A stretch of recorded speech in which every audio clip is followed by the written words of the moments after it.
में बहुत लोग हैं कीड़े मकोड़े की तरफ भटक रहे हैं भाई। कभी उनको देवालय जाने का अवसर नहीं मिल रहा, कभी शिवालय जाने में अवसर नहीं मिल रहा है। अरे कभी कथा में जाने का तो सपना भी उसको नहीं आता। हम कथा सुन रहे हैं, हमारे लिए गौरव की बात है। हमारे जीवन को कृतार्थ माने, हमारे जीवन को धन्य माने का आज हम भगवान की कथा का श्रवण करेंगे। और ये पवित्र सावन मास में हम कथा सुन रहे हैं, ये कोई छोटी बात है भाई। हमारा भाग्य खुला है। कृतार्थ हम कृतार्थ हो, हम कृतार्थ है, हम भाग्यवान है कि भगवान की कथा का हम श्रवण करते हैं। जो कोई मनुष्य आदर के साथ भगवान महादेव की कथा का श्रवण करते हैं, वो मनुष्य जीवित होते हुए भी उस मनुष्य को मुक्त समझना चाहिए। मुक्ति के लिए कोई साधना, कोई उपासना, कोई अनुष्ठान आपसे हो सके न हो सके कोई बात नहीं भाई। ये भगवान की कथा श्रवण करने मात्र से वो मनुष्य मुक्त मनुष्य माना जाता है। ये मुक्ति का साधन है, भगवान तक पहुंचने का साधन है। इसलिए शिव पुराण ग्रंथ में कहा है कि जो कोई मनुष्य भगवान महादेव की कथा का श्रवण करते हैं, जीवनम धन्य, उसका जीवन धन्य है। जीवन का कितने समय बीत गया हमारा, हमने परिपूर्ण कभी कथा नहीं सुनी। सुन तो एक दिन सुनी, 2 दिन सुनी, 3 दिन सुनी, हमने 9 दिन लगातार कभी कथा का श्रवण नहीं किया। और मैं दिल से कहता हूं, जो 9 दिन लगातार कोई कथा का श्रवण करेंगे और ध्यान से कथा सुनेंगे और श्रद्धा के साथ, विश्वास के साथ कथा सुनेंगे, 9 दिन पूर्ण होने के बाद आप देखना आपके जीवन में कोई न कोई परिवर्तन होने वाला है। कोई न कोई परिवर्तन आपके रहन सहन में, आपकी खाने पीने में, आपके व्यवहार में, आपकी बोली में, बहुत कुछ परिवर्तन हो सकता है। कल मैंने एक बहुत सुंदर बात सुनी। हमारे जजमान परिवार थे रंगपरिया, उसका कोई रिश्तेदार उसके गांव में बैठकर कथा निरंतर सुनता, क्योंकि परिवार से आयोजन हुआ था, कथा में नहीं आ सका, लेकिन उसके गांव में बैठकर टेलीविजन के माध्यम से कथा सुनता रहा। टेलीविजन के माध्यम से 9 दिन लगातार कथा का श्रवण किया। मुझे संदेश मिला, ये व्यक्ति ने कभी जीवन में कथा का श्रवण नहीं किया था और टेलीविजन के माध्यम से कथा श्रवण की, आज उनका जीवन 9 दिन में परिवर्तन हो गया। 9 दिन में।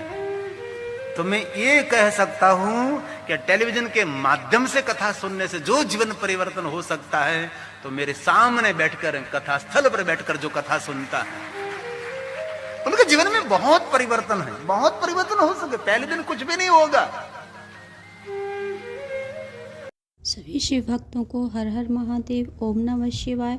तो इस वीडियो में जाना कि कैसे एक व्यक्ति जो कभी मंदिर भी नहीं जाते थे, मगर मोबाइल में वो फ़ोन पर अपने टेलीविज़न के द्वारा कथा श्रवण करके उनका 9 दिन में जीवन बदल गया। ऐसे महादेव की कृपा है।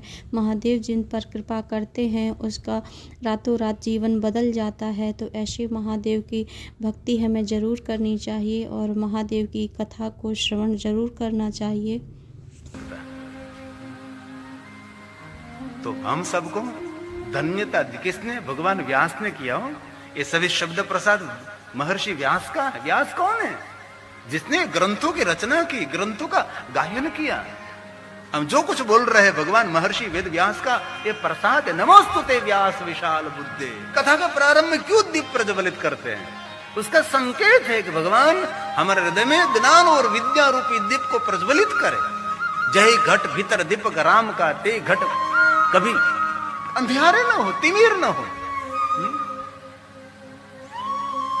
इस दीपक से जग उजियारे हुए। इसलिए हम दीप प्रज्वलित क्यों करते हैं भाई?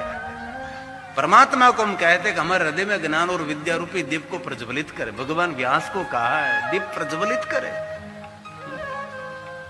इसलिए हम सबको भगवान महर्षि व्यास जी ने हम सबको धन्यता दी है। तवेव जीवनम धन्य। किसका? जो भगवान के कथा का श्रवण करते उसके लिए व्यास बोले तवेव जीवनम धन्यम। कितनी बड़ी बात है। और कोई सामान्य कोई मनुष्य नहीं बोल रहा है, महर्षि व्यास भगवान बोल रहे हैं। ये भगवान कहते हम सबको आपका जीवन धन्य है। क्यों? आप कथा का श्रवण करते हैं। और दूसरी बात क्या कही? तवेव जन्म सफल। जो कथा श्रवण करते उसका जन्म लेना उनका सफल है। क्या बात है, उसका जीवन धन्य है और जन्म लेना सफल है। शास्त्रों में कहीं हमने नहीं सुना कि किसी को बहुत सारी जमीन जागीर मिल गई सफलम जीवितम। हमने कहीं नहीं सुना किसी को पद पदवी राजपाट मिल गया जीवनम सफलम। नहीं, धन संपत्ति वैभव मिल गया, बहुत बड़ा बैंक बैलेंस हो गया, बहुत सारी भूमि का विस्तार हो गया, बहुत सारे नए नए कपड़े पहन लिए, बहुत सारे सोना पहन लिया। किसी ने नहीं कहा कि जीवन धन्य हो गया, सफल हो गया, कभी नहीं। जीवन धन्य तब होता है, जीवन सफल तब होता है वो मनुष्य जब सत्संग में प्रवेश करता है। ये सत्संग है, ये सत्संग है, ये यज्ञ है, यज्ञों का भी यज्ञ है, व्रतों का भी व्रत है, पूजाओं की भी पूजा है, तीर्थों का भी तीर्थ। ये भगवान की कथा है। जो शिव की भक्ति करते हैं, जो शिव जी की कथा सुनते हैं, उनका जीवन धन्य हो जाता है। हर किसी को शिव जी की भक्ति नहीं मिलती। जो बहुत सौभाग्यशाली होते हैं उन्हें ही शिव जी की कृपा प्राप्त होती है, उन्हें ही शिव जी की भक्ति प्राप्त होती है, जिन पर महादेव की कृपा होती है। तो ऐसी कथाओं के लिए, श्रवण करने के लिए, तो ऐसी ही शिव जी की सुंदर कथाएं को सुनने के लिए इस चैनल को सब्सक्राइब ज़रूर कीजिए, क्योंकि मेरा हरदम प्रयास रहता है कि मैं शिव जी की सुंदर सुंदर कथाएं आप लोगों के लाती रहूं, आप लोगों को सुनाने के लिए। तो इस वीडियो में शिव कथाएं और ऐसी वीडियो, भक्ति की वीडियो डाले जाते हैं, तो प्लीज़ सपोर्ट करें, मेरा इस चैनल पर सब्सक्राइब ज़रूर करें। हर हर महादेव, ओम नमः शिवाय। लोग हैं ना जिसको कथा प्रेमी नहीं होते ना, जिनके हृदय में कथा के प्रति कभी, ऐसे तो बहुत लोग हैं जिसने कभी कथा श्रवण किया ही नहीं। संत समागम हरि कथा, ये तुलसी ने गाया, तुलसी ने कह दिया। तुलसी दुर्लभ होई, सुतदारा अरु लक्ष्मी, पापी के घर भी हो। सूतदारा लक्ष्मी, पति पत्नी संतान पैसा तो पापियाओं न घने होए, पर धन्य वो है जिनके जीवन में सत्संग है, जिनके जीवन में भगवान की कथा है। हम खुली आंखों के द्वारा भगवान को याद कर रहे हैं। और एक बात कहूं, दुनिया में जितने व्रत हैं, आपको जितना नाम व्रतों का, इतने बहुत सारे व्रत, बहुत सारे व्रतों की श्रृंखला है, और सभी व्रत दुनिया का आप करें और दुनिया के सभी व्रतों का जो फल मिलता है वो फल सिर्फ कथा श्रवण मात्रतः, महादेव की कथा श्रवण करने मात्र से सभी व्रतों का पुण्य मिलता है। और दूसरी बात, आप सब पढ़े लिखे लोग हैं, कौन पढ़ नहीं है आप सब। कथा से समाज को कुछ लाभ नहीं हो रहा है तो कथा बंद हो जानी चाहिए ना। कोई कंपनी कोई प्रोडक्ट बना रही है, ये प्रोडक्ट से दुनिया को कुछ लाभ नहीं हो रहा है तो कंपनी का क्या होगा, कंपनी बंद हो जाएगी है? कोई कंपनी ने कोई वस्तु बनाई भाई समाज के लिए, चलो भाई समाज के लिए उपयोगी वस्तु है, लेकिन ये कंपनी ने बनाया लेकिन कोई उपयोग में नहीं आया तो ये कंपनी बंद हो जाएगी। तो सालों से भगवान की कथा सब गा रहे हैं, लगता है कुछ न कुछ तो कथा से लाभ मिलता है। जो कथा से कुछ लाभ नहीं मिलता होगा तो ये कथा बंद हो जानी चाहिए। बंद नहीं हो रही है, रूप बड़ा हो रहा है, धीरे धीरे धीरे विस्तार हो रहा है, धीरे धीरे विस्तार हो रहा है। और आप सभी को मालूम है कोरोना काल में सारी दुनिया बंद हो गई थी, कोरोना काल में सारी दुनिया बंद हो गई थी, लेकिन हमने कथा बंद नहीं रखी थी। लगातार हम टेलीविजन के माध्यम से कथा गाते रहे, लगातार टेलीविजन के माध्यम से पूरे भारत देश में और बहुत सारे देश में लगातार हम पहुंच रहे करोड़ों करोड़ों शिव भक्तों तक। हमने बंद कमरे में रहकर, बाहर कोई अंदर नहीं, अंदर वाला कोई बाहर नहीं, ऐसे कोरोना काल में भयभीत वातावरण में भी हमने कथा गाई। हमने कथा बंद नहीं की थी। हमने टेक्नोलॉजी का संपूर्ण उपयोग किया। और आप देखो जरा, सोचो जरा, सामने एक भी श्रोता न हो और बोलना कोई छोटी बात है? मैं जो बोल रहा हूं ना, ये मेरा पावर नहीं है, ये पावर आप सबका है। हम वक्ता बोल रहे हैं, ये पावर श्रोताओं का है, कथा सुनने वाले का ये पावर होता है, तब हम बोल सकते हैं, ऐसे नहीं बोल सकते। और एक श्रोता भी सामने न हो और बोलना, ये बहुत बड़ा कठिन बात है। लेकिन मैंने लगातार कोरोना काल में हम बोलते रहे, कहते रहे। इसलिए व्यास जी ने कहा कि जीवन धन्य है, जन्म सफल है। कितनी सुंदर बात की। तवेव जीवनम, तवेव जीवनम धन्यम, तवेव जन्म सफलम, तवेव जननी धन्या। जननी मतलब माँ, जो कथा श्रवण कर ले, जननी धन्य। भगवान व्यास ने कहा है, हमारे सबकी मातोश्री को धन्यता दी है, जननी धन्यम। और कहा तवेव जनको धन्या, जनको पिता, जननी मतलब माता, जनको पिता, पिता धन्य है, पिता धन्य है, जनको धन्य है। ये व्यास भगवान ने कहा। जीवन सफल, जीवन धन्य है, जननी धन्य है और पिता धन्य है। और अब कहते हैं पूरा कुल धन्य है, जिनके कुल में कोई महादेव की कथा का श्रवण कर रहा है, पूरे कुल को याद कर रहे हैं, हमारे पूर्वजों को याद कर रहे हैं। कथा पूर्वजों को तृप्त करने के लिए कथा होती है। कथा हमारे दादा परदादा की खुशी के लिए कथा होती है। कथा पितरों को तृप्त करने के, पितरों को शांत करने के लिए कथा होती है।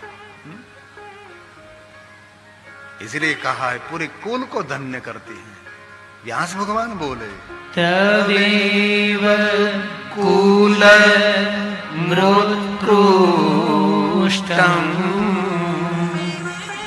सत्यम सत्यम न संशय यत सदा शिवे भक्ति दृशी तवै राजते,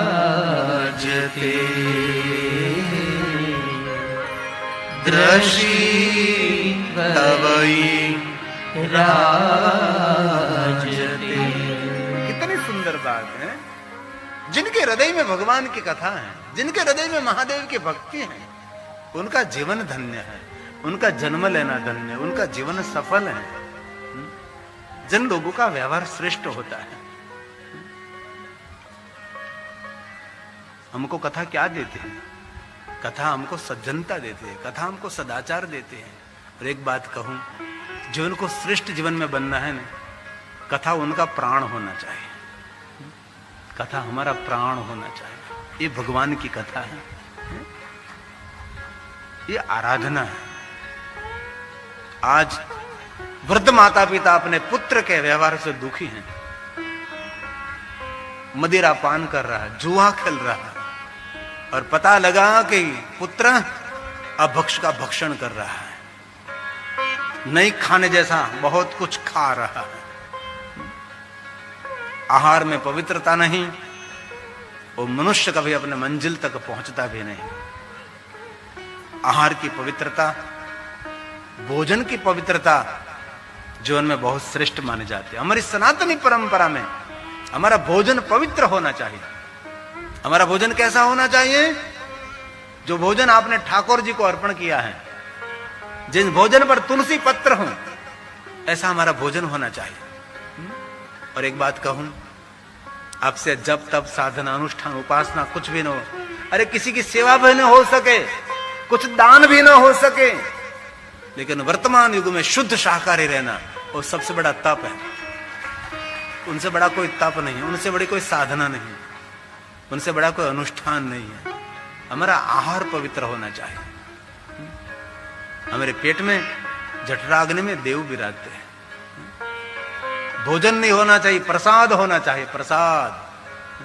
प्रभु को अर्पण करने के बाद प्रसाद, ऐसा पवित्र भोजन होना चाहिए। जीवन धन्य हो जाता है। पवित्र भोजन से विचारधारा बदलती, वाणी बदलती, व्यवहार बदल, जीवन बदलता है। जीवन में कोई उत्साह, आनंद रहता है। क्यों ऋषि मुनि लहसुन प्याज नहीं खाते भाई? क्यों ऋषि मुनि गंदी वस्तु नहीं खाते? उसको क्या तथ्य तो होगा नहीं। भगवान को क्यों नहीं धरते आप ऐसे गंदा भोजन?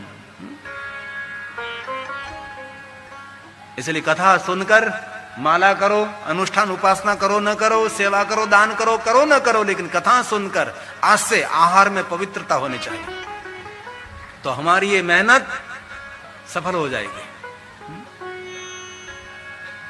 और जिनका आहार पवित्र है वो वर्तमान युग का साधु माना जाता है। जिनका भोजन पवित्र है समझो उनका जीवन धन्य है, जिनका भोजन पवित्र है। तो ऐसी ही सुंदर कथाओं को श्रवण करने के लिए चैनल को सब्सक्राइब जरूर करें, ताकि आपको और भी जो शिव पुराण की कथाएं मैं इस वीडियो में डालती रहती हूँ चैनल पर, वो आप लोगों तक पहुँच सकें। तो हर हर महादेव, ओम नमः शिवाय।